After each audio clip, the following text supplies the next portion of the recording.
இந்திய மக்களின் பன்மை தன்மைக்கு எதிராக கிறிஸ்தவ மிஷனரிகள் தாக்கப்பட்டது.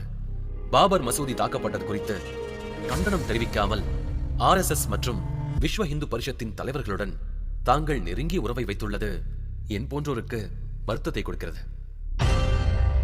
இது குறித்து தாங்கள் என்ன கூறுகிறீர்கள்? கிறிஸ்தவ இஸ்லாமிய தலைவர்களை அழைச்சிட்டு வாங்க, பேசி தீர்த்துக் கொள்வோம். சூத்ரன் சொத்து வைத்துக் கொள்ள உரிமை இல்லை.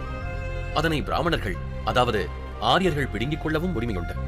பிராமணர் என்ன தவறு செய்தாலும் தண்டிக்கப்படக்கூடாது.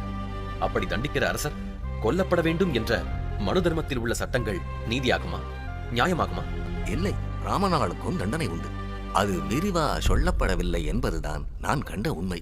சமய சார்பற்ற நமது நாட்டில் ஒரு சமயத்தின் அடிப்படையில் அரசியல் அமைப்பு சட்டத்தை மாற்றி அமைக்க சதி வேலைகள் நடக்கின்றதை தாங்கள் அறியாமல் இருக்க முடியாது. இது நியாயமானதா? அந்த நிலை ஏற்படாது.